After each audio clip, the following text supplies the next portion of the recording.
Hello दोस्तों, कैसे हैं आप सभी। उम्मीद करता हूँ आप सभी बहुत ही अच्छे होंगे। तो आज के इस वीडियो में हम देखने वाले हैं क्लास 12th का रसायन विज्ञान, जिसमें हम बहुत ही इंपॉर्टेंट टॉपिक के बारे में डिस्कस करेंगे, जो है मोलरता। तो मोलरता क्या होता है, इसके बाद हम देखेंगे कि मोलरता का डेफिनेशन क्या होता है, मोलरता का फॉर्मूला क्या होता है, मोलरता का विमीय सूत्र जो मात्रक क्या होता है। तो इस वीडियो में हम सब कुछ जानने वाले हैं दोस्तों। तो चलिए दोस्तों हम देख लेते हैं। तो सबसे पहले अगर हम बात करें मोलरता पे,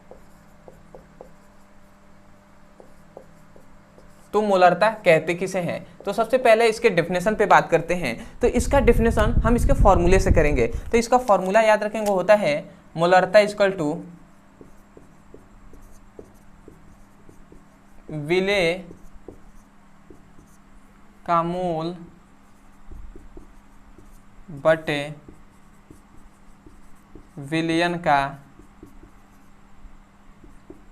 आयतन। ये किस में होता है, लीटर में।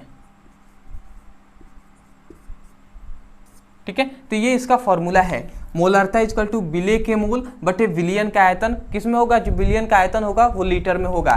तो यहीं से हम डेफिनेशन करेंगे। क्या कहेंगे, यदि विलयन के आयतन को, जो विलयन का आयतन है, यदि उसे हम 1 लीटर ले लेते हैं, तो उस 1 लीटर में जो विलेय का मोल होगा वही क्या कहलाएगा, मोलरता कहलाएगा। नहीं समझ में आया ना, यहाँ से ध्यान दीजिए। यदि जो विलयन का आयतन है, समझिएगा यहाँ से, यदि विलयन का जो आयतन है उसे यदि हम 1 लीटर ले लेते हैं, 1 लीटर ले लेते हैं, तो यदि इसका मान 1 हो जाए तो मोलरता जो होगा वो विलेय के मोल के बराबर हो जाएगा। जो मोलरता होगा यहाँ पे वो क्या हो जाएगा, विलेय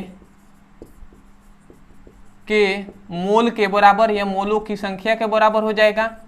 विलेय के मोल बराबर क्या होता है, विलेय का मोल मतलब विलेय के मोलों की संख्या। ठीक है, तो ये इसके बराबर हो जाएगा। तो यहीं से हम डेफिनेशन करेंगे, यहाँ से ही हम क्या करेंगे, इसका डेफिनेशन करेंगे। समझिएगा, यहीं से हम डेफिनेशन क्या कहेंगे, डेफिनेशन हम यही कहेंगे कि किसी विलयन के, समझिएगा, किसी विलयन के 1 लीटर आयतन में उपस्थित, किसी विलयन के 1 लीटर आयतन में उपस्थित विलेय के मोलों की संख्या ही मोलरता कहलाती है। समझ में आया क्या कहा जा रहा है ना। ध्यान से सुनेंगे और यहाँ पे ध्यान देंगे तो आपको बहुत ही आसानी से समझ में आएगा किसी का भी डेफिनेशन। तो यहाँ पे एक डेफिनेशन क्या कहा जा रहा है, किसी विलयन के 1 लीटर आयतन में उपस्थित विलेय के मोलों की संख्या मोलरता कहलाती है। तो आशा करते हैं दोस्तों आपको मोलरता का डेफिनेशन बहुत ही आसानी से समझ में आ गया होगा। तो चलिए इसको हम लिख लेते हैं। तो लिखेंगे क्या, लिखेंगे किसी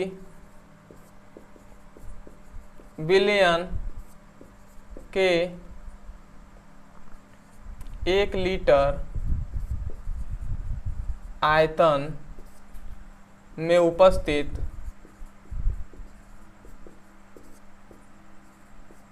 विलेय के मोलों की संख्या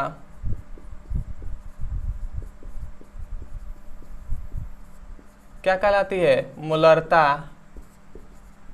कहलाती है। ठीक है, तो ये मोलरता का डेफिनेशन हो गया है, किसी विलयन के 1 लीटर आयतन में उपस्थित विलेय के मोलों की संख्या मोलरता कहलाती है। ये इसका क्या हो गया, फॉर्मूला हो गया। ये जो आपको बताया गया है इतनी बात, यहीं से हम इसका डेफिनेशन करते हैं। ठीक है, और कभी भी फॉर्मूले से ही किसी का भी डेफिनेशन होता है या उसके फिगर से। ठीक है, तो ये इसका सूत्र हो गया। अब आते हैं इसके मात्रक पे। तो याद रखेंगे इसका मात्रक पे यदि हम बात करें कि इसका मात्रक क्या होता है दोस्तों, तो याद रखेंगे इसके मात्रक पर, तो इसको ऐसे हम लिख देते हैं, इसका मात्रक होता है मोल प्रति लीटर। ठीक है, तो इसका मात्रक याद रखेंगे मोल प्रति लीटर होता है। तो आशा करते हैं इतनी बात आपको अच्छे से समझ में आ गया होगा।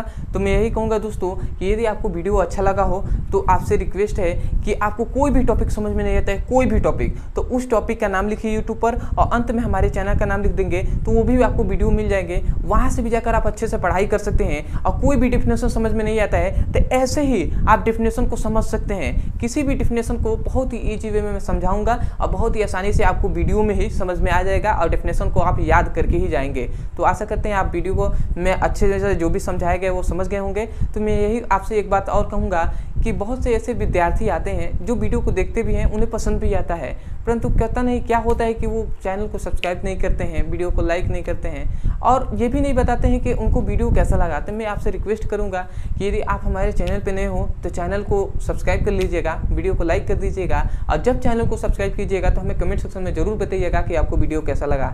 अदरवाइज यदि आप क्लास 12th का या क्लास 11th का फिजिक्स हो, केमिस्ट्री हो, बायोलॉजी हो तो उसका पढ़ाई करना चाहते हैं तो आप हमारे चैनल के प्लेलिस्ट में जाकर एक एक करके अच्छे से पढ़ाई कर सकते हैं वीडियो को चैप्टर वाइज, या इस वीडियो के डिस्क्रिप्शन में लिंक दिया जाएगा क्लास 11th और क्लास 12th का फिजिक्स और केमिस्ट्री का।